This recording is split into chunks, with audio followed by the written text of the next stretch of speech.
마치 쇼핑 진열 때 놓여 있는 물건처럼 요즘 교회가 쇼핑되는 시대를 우리가 살아가고 있다, 이런 주제로 계속 말씀을 나누고 있습니다.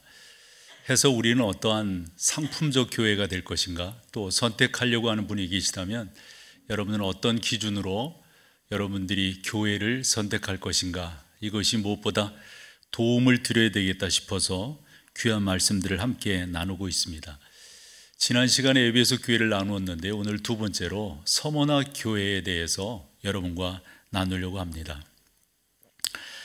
교회는 여러분, 구원을 이루어감에 큰 도움이 되는 하나님께서 세우신 기관이라고 하는 사실이죠.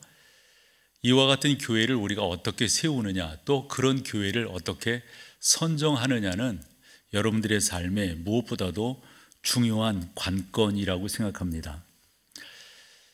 근본 소아시아 7교회를 방문하면서 이 서머나라고 하는 이 교회도 가보게 되었는데, 사실 서머나라고 하는 이 교회는 예를 들어 지난 시간에 살폈던 에베소 교회 같은 경우는 요한복음 2장 1절에서 7절도 중요한 우리에게 정보를 제공하지만, 에베소서라고 하는 1장에서 6장까지의 그 내용을 통해서 살펴볼 수가 있고, 그리고 사도행전 18장에서 20장까지 특별히 사도 바울이 예루살렘으로 들어갈 때 에베소 교회 장로님들과 어떠한 관계를 가졌었는지, 이런 여러 가지 정보들이 있는데, 이 서머나 교회에 대한 정보는 사실 사도 바울의 1, 2, 3차 전도 여행 가운데도 나오지 아니하고 다른 성경 어디에도 없습니다.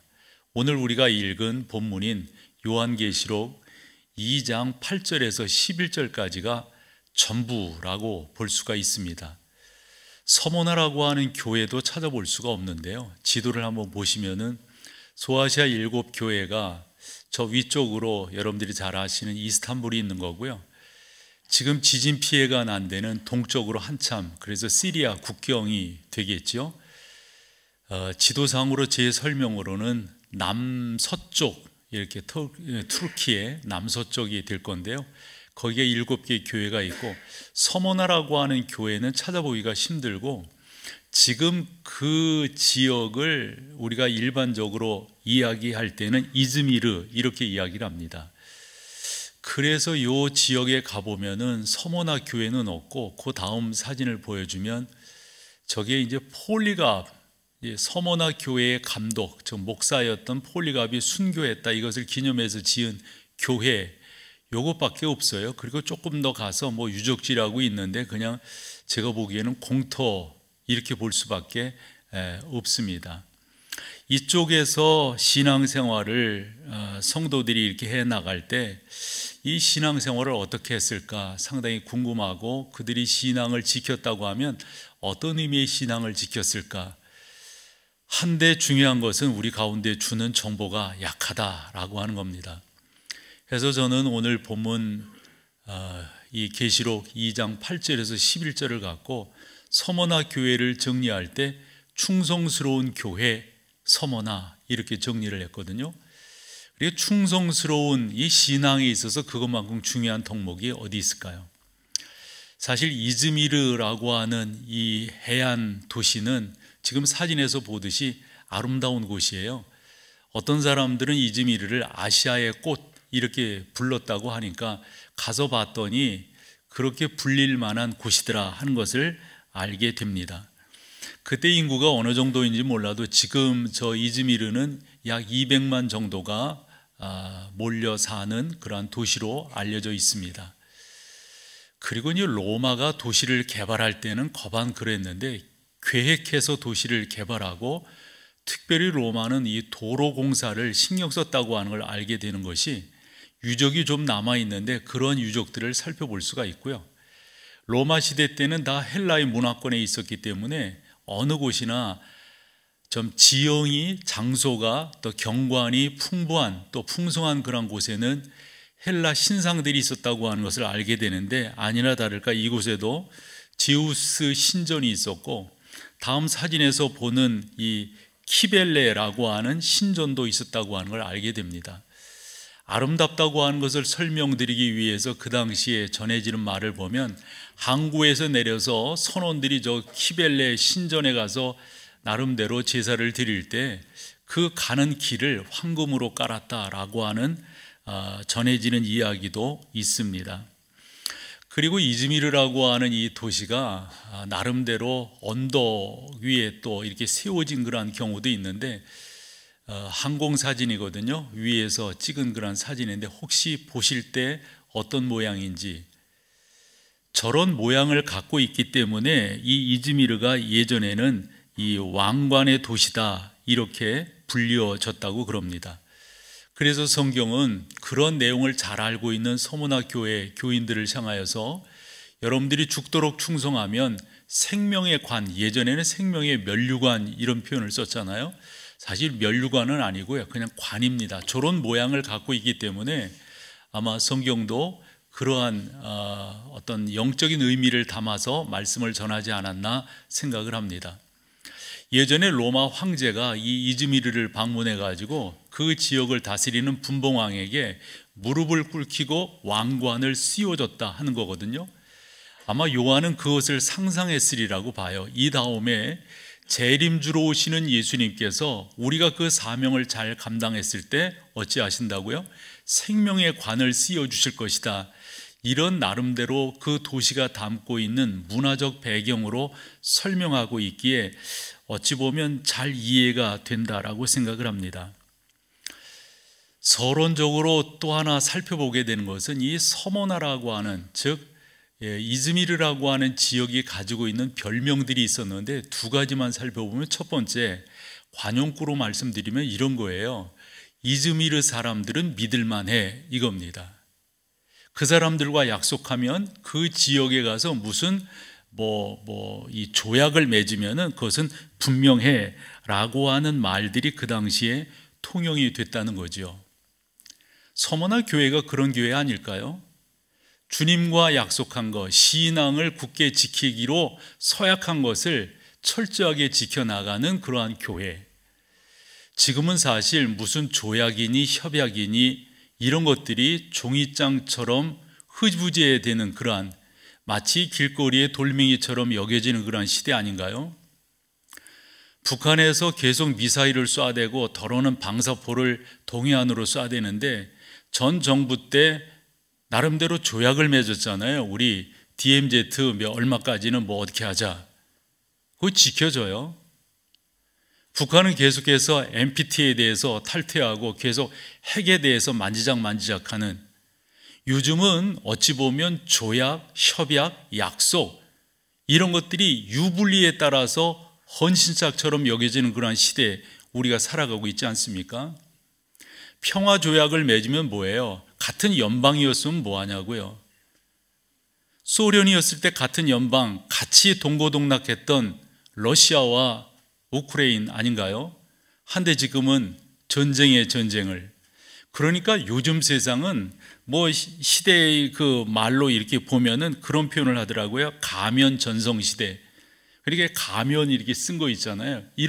그러니까 약속이라든가 조약이라든가 이런 것들이 그렇게 신용도가 낮은 이러한 시대 가운데 이 서머나가 위치해 있었던 이 지역이 가지고 있는 이 이즈미르 지역 사람들과 약속한 것은 꼭 지키는 거야.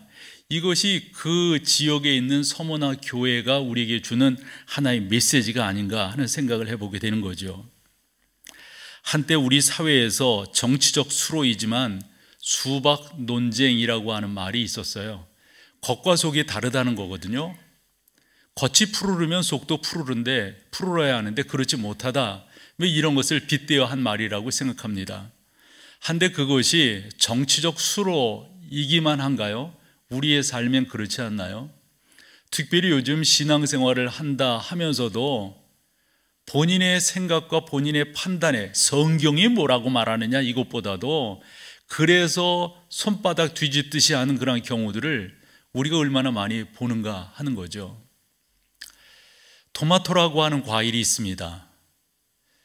우리가 일반적으로 과일이라고 그러지만 저 토마토가 식탁에 올려지면 과일이 아니라 채소 이렇게 표현한다 하더군요. 근데 저 토마토는 똑바로 불러도 토마토고 거꾸로 불러도 토마토예요. 토마토는 겉이 붉으면 속도 붉고요, 겉이 푸르르면 속도 푸르르다 하는 게 토마토가 가지고 있는 특성 아닐까요? 이즈미르, 즉 서머나 교회가 위치하고 있었던 그 지역이 신용도에 대해서 그 어떤 사람도 부인하지 못하는 그런 지역에 살고 있었고 지역이라고, 그리고 교회가 위치했다면 우리에게 주는 메시지가 크다라고 생각해서 한 번 더 정리를 할 때, 신앙이라고 하는 것은 충성하는 것 아닐까요? 신앙은 변하지 않는 것, 그게 신앙 아닐까요? 그래서 계시록 22장 6절에 보면 주님을 설명하고 주님의 성품을 우리 가운데 소개할 때 그분은 신실하신 분이시다, 이게 성경이 우리 가운데 주는 메시지예요. 믿음의 사람들을 서신서에 보면 여러 분들을 소개하는데, 예를 들어 에바브라, 골로새서 1장 7절에 보면 에바브라를 뭐라고 말합니까? 신실한 일꾼이다. 그 다음에 에베소서 1장 1절에 보면 그 당시 성도들을 향하여 신실한 자들이라는 표현을 씁니다. 뿐만 아니라 하나님의 사람 바울이 믿음의 아들 디모데를 고린도 교회에 소개할 때 뭐라고 말합니까? 신실한 아들 디모데를 너희에게 보내었으니. 사실 신실하다고 하는 것만큼 우리의 신앙의 중요한 가치관이 또 어디 있을까 생각을 합니다. 서머나 교회는 그런 교회였고, 그 교회를 살펴보는 지금 우리가 얻어야 될 교훈이 있다면 신앙은 신실한 신앙을 가져야 된다. 두 번째로 그 지역의 특징으로 살펴보게 되는 것은 특산물인데요, 여러 특산물이 났지만 이 이즈미르에서 나는 특산물의 대표는 모략이라고 그럽니다.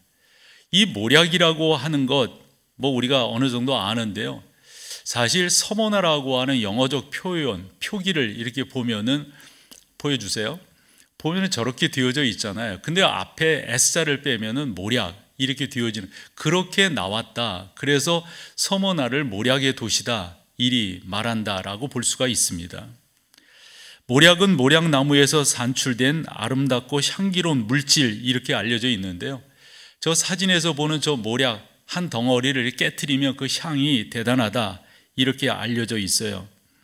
그래서 이 모략을 통해서 만들어지는 향수도 상당히 있다고 알려져 있죠. 그런데 향보다 더 중요한 것은 저 모략을 어디서 많이 썼냐면 이집트 사람들이 많이 썼어요.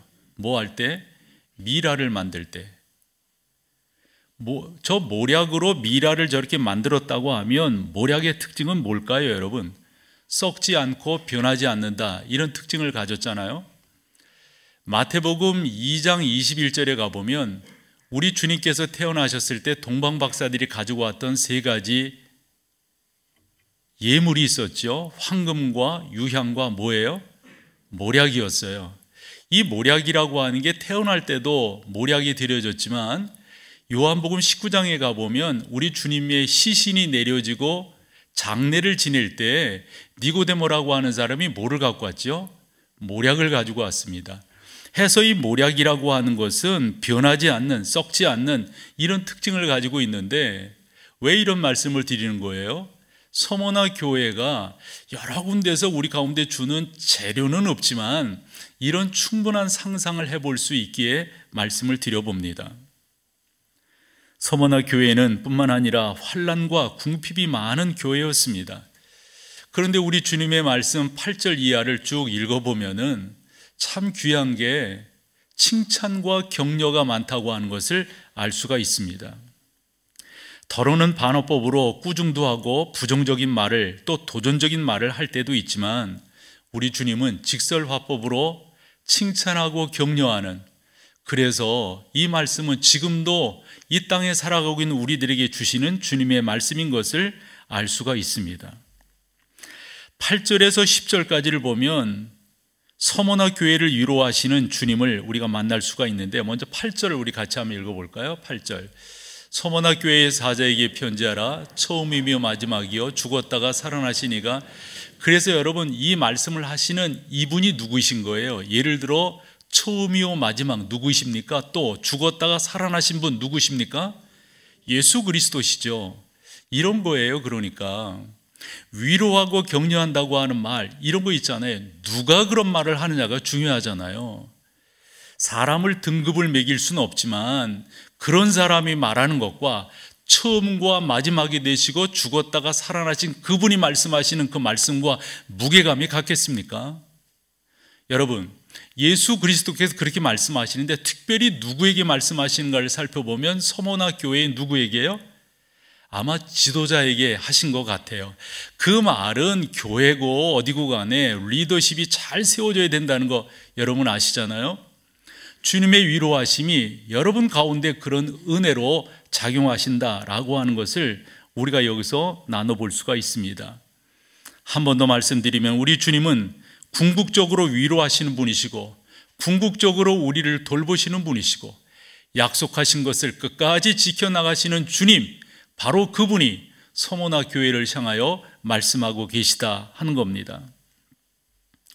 특별히 9절에 보면 내가 내 환난과 궁핍을 알거니와 10절에 보면 너는 장차 받을 고난을 두려워하지 말라. 이게 다 긍정적인 표현이에요. 안다라고 하는 표현도 그 당시 성도들에게 얼마나 위로가 됐을까 싶어요. 조금 있다가 그 안다라고 하는 말을 좀 설명을 하겠지만, 또 힘들고 어렵게 살아가는 그 당시 성도들을 향해서 두려워하지 말라라고 말씀하신 이것도 크게 위로가 된다라고 생각을 합니다. 예전에는 지도를 이렇게 만들 때, 예를 들어서 1세기 때 지도를 만든다라고 생각을 해요. 그 당시 지도라고 하는 게 변변하겠습니까? 바다를 제대로 알겠어요? 산을 제대로 알겠어요? 제대로 알지 못해요. 사람들이 잘 모르는 곳을 지도에다가 뭐라고 표기를 했는지 아세요? 용이 사는 곳, 이렇게 모르니까 무서우니까 용이 사는 곳, 이렇게 표현을 했다는 거예요. 사실 모른다고 하는 것은 1세기 때나 지금이나 뭐 그 당시에 여러 가지로 상황이 어려울 때나 지금 광명천지에 살아가는 우리 때나 모른다고 하는 것은 거의 같지 않나요? 예를 들어 여러분들의 인생의 내일을 어찌 알겠어요? 자녀들의 그거 어떻게 우리가 알 수가 있어요? 우리는 잘 몰라요. 그러나 분명한 것은 우리가 모른다고 해서 거기는 용이 사는 곳 이렇게 적을 수는 없다고요. 우리는 뭐라고 적어야 될까요? 예수 그리스도가 함께 하시는 것. 왜요? 오늘 성경이 그렇게 말씀하고 있으니까. 너의 환난과 궁핍을 내가 안다. 9절에서는 뭐라고 말해요? 너희가 그런 힘들고 그러지만 잘 견뎌라. 이런 말씀을 우리 가운데 주고 계시기 때문에 그렇습니다. 한 번 더 말씀드리면 서머나 교회를 통해서 깨닫게 되는 게, 에베소 교회도 마찬가지지만 누가 이 말씀을 하셨는가? 그분은 바로 우리 주 예수 그리스도이시다. 그분은 위로와 격려가 풍성하신 분이시다 라고 하는 것을 깨닫게 됩니다. 특별히 그 위로하시는 그 내용을 보면 9절에 환난과 궁핍, 근데 그것을 아신다 그랬어요. 환난과 궁핍을 아신다. 여기 여러분 환난이라고 하는 저 표현이 사실은 조금 더 이 광의적인 표현이라고 생각해요. 환난, 어떤 환난인데 어떤 환난인데 어떤 환난이, 이렇게 거기에 어떤 수식이 있어야 어떤 어려움이 있는지 우리가 알 수가 있잖아요. 근데 이 환난이라고 하는 이 단어를 어근적으로 살펴봤더니 함께 위에서 누르고 있다, 이런 말이더라고요. 그래서 이걸 어떻게 이해할까 싶어서 사진을 하나 보여드리면, 뭡니까 여러분? 맷돌이죠. 맷돌은 윗짝과 아랫짝이 서로 맞물려 돌아가는데 저 맷돌을 어처구니를 통해서 이렇게 돌린단 말이에요. 그러면은 무슨 콩을 넣든 뭐를 넣든지 간에 저렇게 으깨져 가지고 갈아져서 이렇게 나오게 되는데, 저 원리는 윗짝이 누르고 있기 때문에 그런 거거든요. 윗 맷돌이 누르고 있기 때문에. 우리 인생 가운데도 환난이라고 하는 게 누른다는 거예요. 저렇게 눌려져 있다, 이렇게 표현할 수가 있습니다.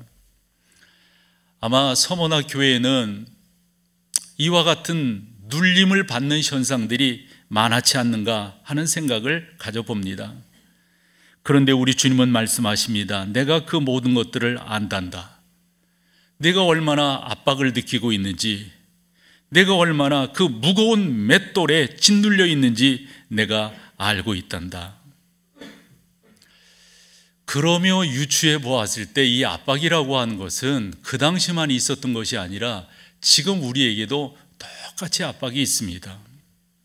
여러분들은 직장에서 또 가정에서 알지 못하는 일로 어떤 분들은 그 압박이 너무 심하기에 몸이 마치 이렇게 그냥 부서질 정도로 힘들어하는 그런 경우들을 우리가 보게 되는 거죠. 근데 중요한 것은 다시금 말씀드리지만 그 모든 것들을 우리 주님께서 아신다 하는 거예요. 9절에 보면 아신다고 하는 그 말씀이 2번이나 기록되어져 있는 것을 보게 됩니다. 저 안다, 에이도라고 하는 저 말은 사실은 그 뒷말이 중요합니다. 경험한다는 거예요.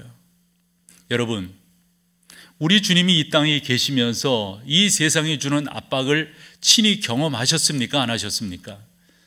저는 성경을 보면서 마지막 때 우리 주님께서 경험하셨던 것을 묵상해 볼 수가 있는데, 가야바 법정에 끌려가시잖아요. 그 가야바 법정에서 신문을 받으신다고요. 그 신문 받을 때 여러분 그림으로 한번 그려봐 보세요. 그 가야바 법정이 어떻겠어요? 요번에 소아시아 지역 그리고 그리스 지역에 고린도, 데살로니가, 빌립보, 이 고린도 그리스 지역에 있는 교회들이거든요.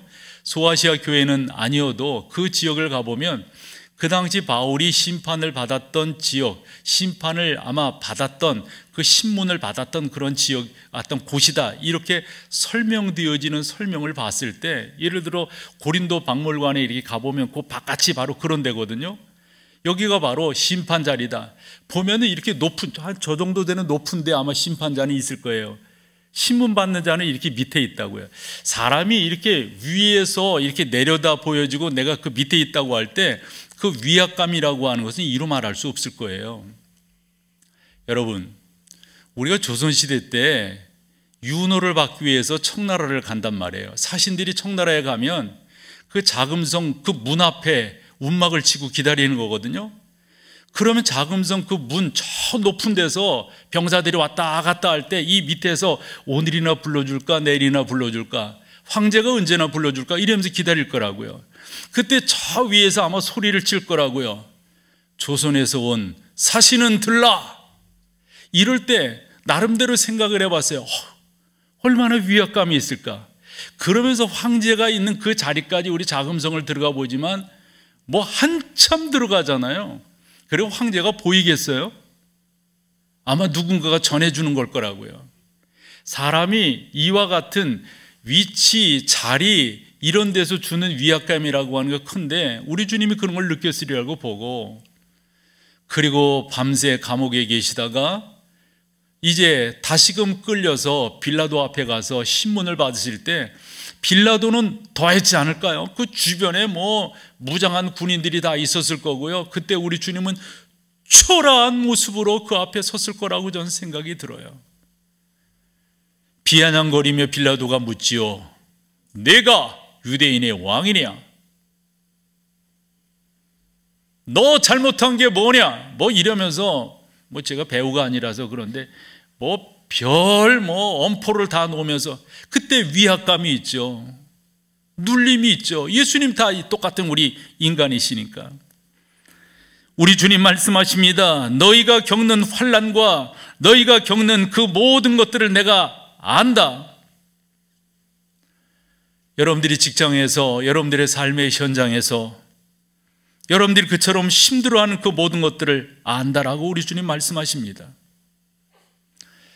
저는 목사이니까 포스트 코로나 시대에서 어떻게 이 목회적 회복이 있어야 될 건가 적지 않거든요. 예를 들어 우리 목사들만 만나면 그런 이야기가 대부분의 이야기예요. 요즘 어떻게 모이는 건 잘 모이고 있어요? 요즘 어떻게 회복은 잘 됐어요?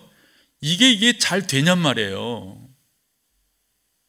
그런 것들이 적지 않게 목회자들에게는 압박, 위압이 될 수가 있습니다. 게다가 요즘은 가치의 혼돈 시대에 살아가고 있습니다.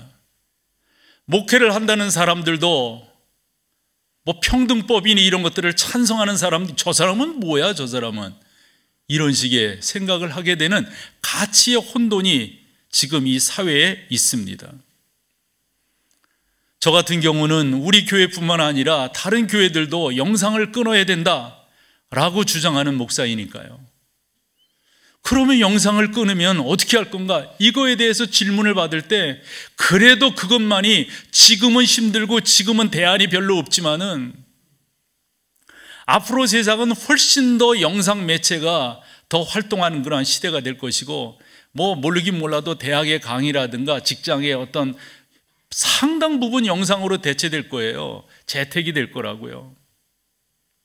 이런 상황 속에서 목사인 저는 안 된다, 우리는 뭐 해야 된다, 이것이 저한테 압박이 안 되겠어요?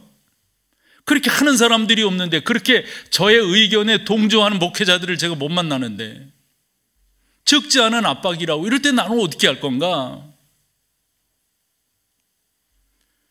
선교도 그렇고 전도도 그렇고, 예배, 어떻게 예배하며 성도들을 주의 말씀으로 권면하는 것이, 예전에는 뭐 주일 오전도 하고 뭐 수요일 저녁도 하고 뭐 많이 했는데 그런 부분들을 코로나 시대를 지내면서 줄였잖아요. 과연 이것이 옳은 건가? 이거에 대한 압박의 제한에 있단 말이에요. 들어보셨죠, 여러분? 엔트로피 법칙이라고 하는 거. 그림에서 보면 잘 정돈된 것이 어떤 힘이 가해지니까 그 정돈된 것이 깨지는 겁니다. 창세기 1장을 보면 혼돈된 세상을 우리 하나님께서 말씀으로 다 이렇게 정리해 주심에, 우리가 그것을 카오스에서 코스모스로 이런 표현을 쓰거든요.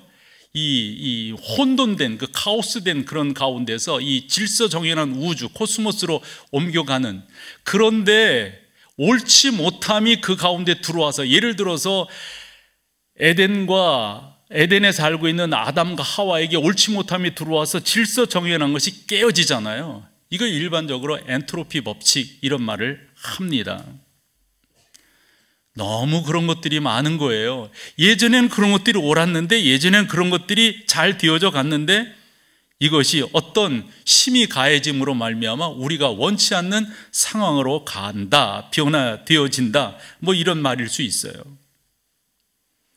환난과 궁핍을 원하는 그러한 교회, 그러한 성도들이 어디 있겠습니까?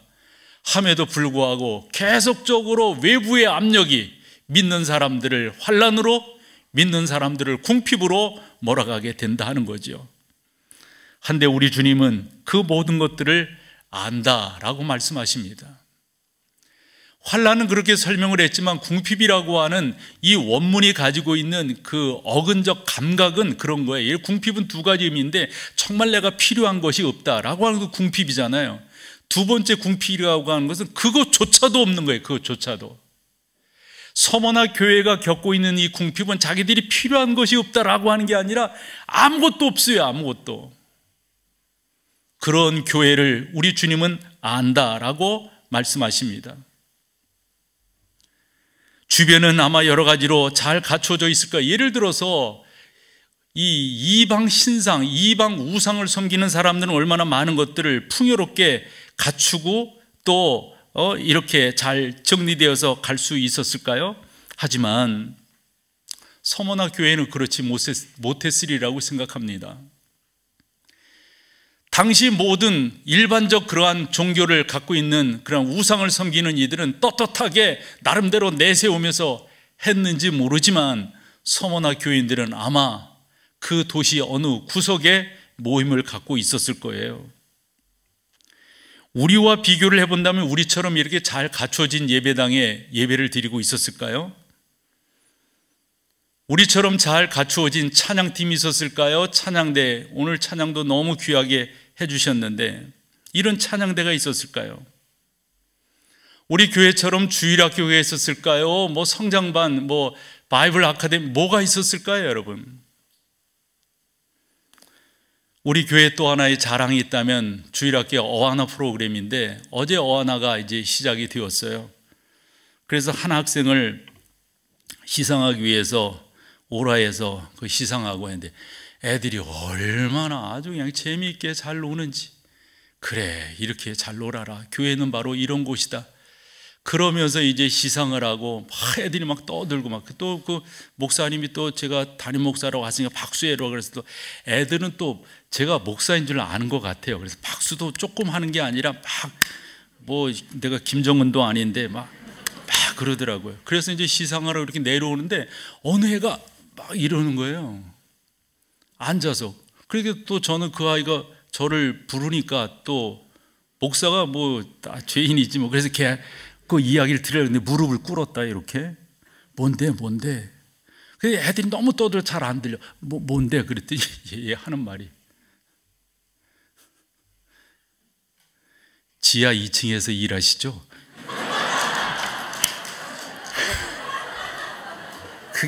그게 나를 안다는 표현이야. 그게 아마 여기 왔었나 봐요. 지하 2층에서 일하시죠. 그 얘기가 얼마나 이쁘든지. 수습해야 돼 이거. 웃으면 안 돼요. 뭐요? 이러면 안 돼요. 참 없을 거예요, 여러분. 없을 거예요. 서머나 성도들을 모아놓고 하나님을 믿음이 이렇게 부여하게 되면 이런 설교할 수 있었을까요? 우리가 평양에 가서 우리의 자유로움을 아마 거기서 이야기 못할걸요. 적어도 서머나 교인들이 가진 그 신앙의 그 모습이라고 하는 것은 참 우리 가운데 주는 메시지가 너무도 큽니다, 여러분. 그래서 살펴보았어요. 그 성도들은 무엇을 믿었나? 그 성도들에게 주어지는 것은 무엇이었길래 저렇게 모였단 말인가? 여러분들은 이 자리에 고전적으로 질문을 해볼게. 왜 오신 건데요? 여러분들은 이 자리에서 무엇을 원하고 뭘 바라시는데요? 사업 잘 되기를 위해서 오셨다면 여러분들의 신앙은 무당신앙일 수밖에 없어요. 이 세상 어려워, 외로워, 힘들어. 교회 가서 좋은 사람들이랑 같이 이런 목적으로 오셨다면 그건 신앙이 아닌 거예요. 기독교의 본질이 잘못 호도되는 작금의 기독교가 있음을 말씀드리지 않을 수 없습니다. 죄송하지만 우리가 교회에 나오는 것은 무엇을 얻기 위해서, 여러분들의 바람을 채우기 위해서 이 자리가 준비된 것은 아닙니다. 적어도 교회는 여러분들에게 무엇을 채우고 무엇을 주는 곳이 아닙니다. 오히려 교회는 여러분들을 통하여 하나님 앞에 무엇을 드릴까? 하나님을 어떻게 송축할까? 이것을 고민하는 곳이 교회입니다. 내가 주제가 아니라, 내가 주인공이 아니라 나를 중심으로 해서 모든 생각을 정리해서 뻗쳐나가는 것이 교회가 아니라, 하나님께서 우리에게 원하시는 것이 무엇이고 그 하나님 앞에, 나의 구원자 그 하나님 앞에 나는 이 자리에 모여서 무엇을 할 건가? 받기를 원함이 아니라 드리기를 소망함으로 모이는 곳, 바로 그것이 교회가 되어야 합니다. 하나님의 사람 요한은 서머나 교회를 향하여 그렇게 말을 합니다. 여러분들의 환난과 핍박, 여러분들의 부족함을 내가 다 안다. 근데 여러분들은 부자다. 9절 한 번 더. 내가 내 환난과 궁핍을 아는데 실상은 뭐라고요? 그럼 진짜예요? 이게 진짜 부자예요? 뭐예요? 뭐가 부유한 거예요? 뭐가? 다른 제우스라든가 뭐 다른 신상을 섬긴 이들은 떵떵대고 대놓고 막 이랬다고요. 그런데 당시 서머나 성도들은 핍박을 받고 있었어요. AD 43년, 64년 네로 황제 때부터 311년 10명의 황제들이 313년 밀란 칙령까지 엄청난 핍박, 엄청난 그러한 기독교를 향한 이 가해들이 이루어지고 있었어요. 서머나 교회 예외였을까요? 우리가 일반적으로 요한계시록에 기록된 데를 AD 98년 이 정도로 보는데 그 핍박, 그런 것들이 높아졌으면 높아졌지 약화되지, 이런 상황 속에 있는 성도들을 향해서 여러분들이 환난과 핍박을 받는 거, 여러분들이 궁핍을 당하고 있는 거, 아무것도 없는 건 내가 다 아는데 진짜 생각해봐요, 여러분들은 부유한 자예요. 이 말이 이게 되는 거냔 말이에요. 저는 목회하면서 이런 부분을 봤어요.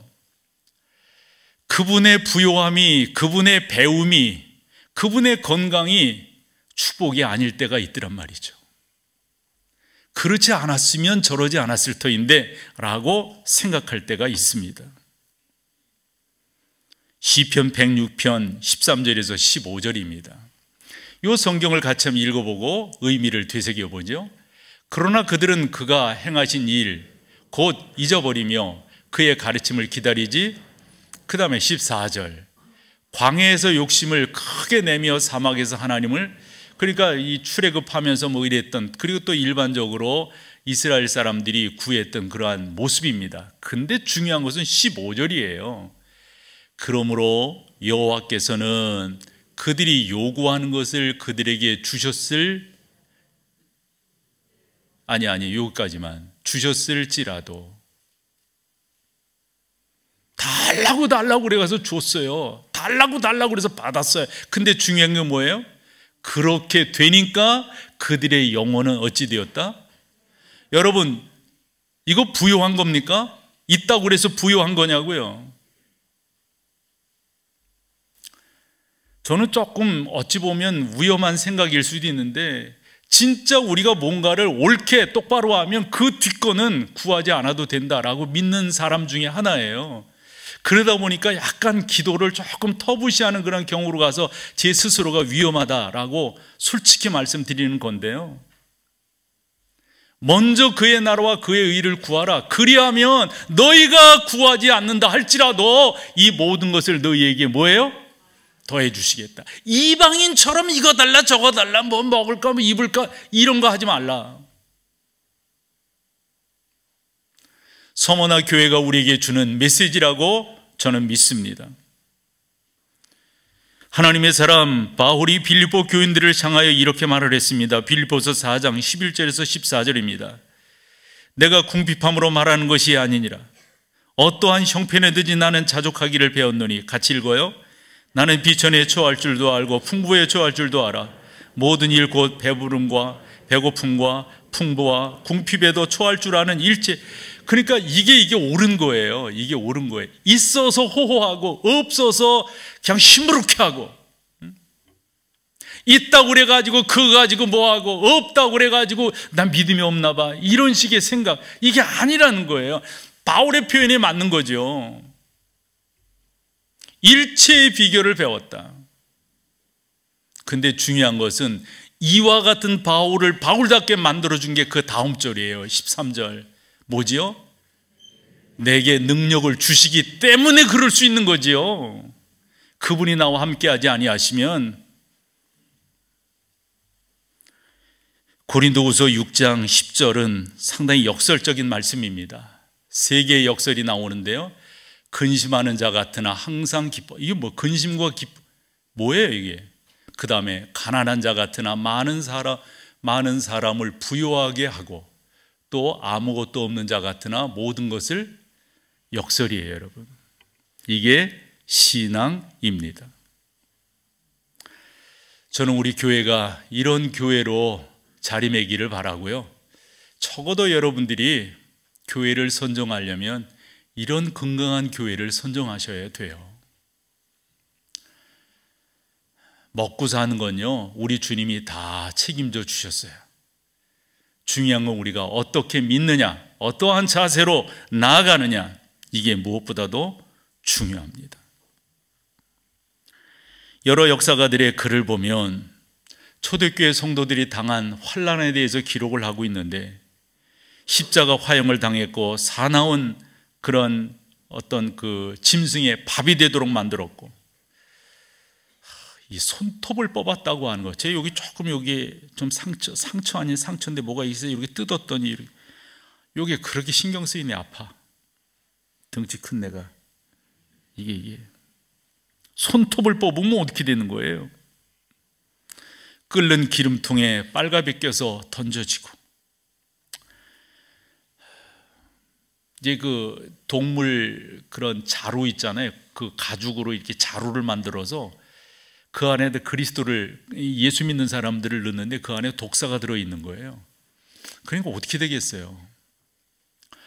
그 타키투스라고 하는 사람의 그 글에 나오는 건데, 이제 그 소 가죽 같은 것들 벗기면 그 가죽을 이렇게 양지에다가 이렇게 뭐 말리고 바람 잘 통하는 이래야 되잖아요. 근데 그걸 약간 쾌쾌하게 썩히는 거예요. 썩혀. 그리고 그것을 꿰매 가지고 큰 푸대를 만듭니다. 아니 그냥 호랭이라든가 사자라든가 뭐 곰이라든가 등치 큰 놈들이 하면은 죄송하지만 이게 뭐, 근데 개들을 굶기는 거예요. 개를 뭐 싸나운 개겠죠. 그럼 그놈을 굶겨가지고 예수 믿는 사람들 그 쾌쾌한 냄새가 나는 그 가죽 푸대 속에다 넣고 이 입구를 이렇게 묶어버려요. 그리고 개들을 풀어놓는 거예요. 그러면 그 배고픈 그놈들이, 타키투스가 뭐라고 말했냐면 어느 개가 한 그 여성도예요. 여성도에 이 배를 물어가지고 이게 나왔는데 그걸 끌고 가는 거예요. 그러니까 여러분, 우리가 그렇게 생각 금방 죽지 않잖아요. 그런 고난, 그런 고통을 받으면서도 자기 아들에게 편지를 쓰고 왔어요. 너희 아빠는 먼저 순교를 당했고 엄마도 언제 그렇게 순교를 당할지 모르겠다. 아빠 엄마가 가진 신앙을 너도 가지기를 원한다. 뭐 이러면서,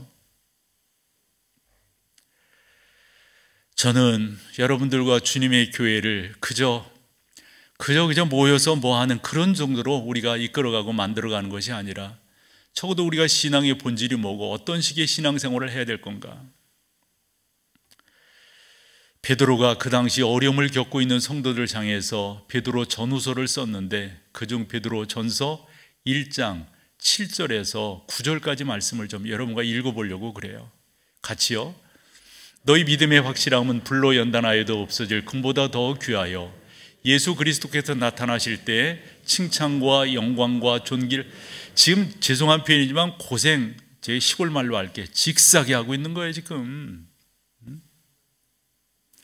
이런 고생이 없어요. 그런데 이렇게 고급스럽게 표현을 해요.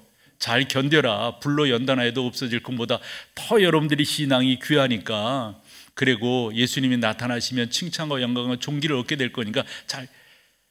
사실 고통받는 입장에서, 고난받는 입장에서 이 말이 솔깃할까요? 게다가 8절 보면 더 심할걸요. 8절. 예수를 너희가 보지 못하였으나 사랑하는도다. 이제도 보지 못하나 믿고 말할 수 없는 영광스러운 즐거움으로 기뻐하니. 이거 죄송하지만 나쁘게 이야기하면 가문이설 아닌가요? 가문이설 아니냐고요. 그 카타콤베 속에서 햇볕 보지 못하고 말이죠, 먹는 거 제대로 못 먹고, 이 사람이 먹는 거에 대한 충동이 있잖아요. 풍요롭게 사니까 뭐 저희는 그렇게 말해요. 아이 아무거나 먹어 그냥 이렇게 말하지만, 정말 음식에 대해서, 얼마 이게 외국에 나가 있으면 김치 생각 그렇게 나잖아요. 그런 가운데서 아니 이게 말이 되냐고. 예수를 너희가 보지 못하지. 보지 못하지, 당연한 거죠. 근데 사랑하는도다. 이제도 보지 못하나 믿고 말할 수 없는 영광스러운 즐거움으로 기뻐하니. 자 봐봐요. 이게 기뻐하라는 말입니까? 우리가 흔히 자동사, 뭐 타동사 이런 말을 하는데 저게 스스로 하는 겁니까? 이 베드로가 하라 지금 펌핑하는 겁니까? 그렇게 살고 있는 거예요. 그렇게요. 그러면서 베드로가 증리를 합니다. 9절에서 뭐라고요? 믿음의 결국 곧 영혼의 구원을 받게 될 거니까. 사진 3장을 보여드릴게요. 아까 말씀드렸던 이 서머나 교회 감독이었던 폴리갑을 기념, 순교했거든요. 그 기념해서 요번에 가서 찍은 사진이에요. 그 다음 사진도.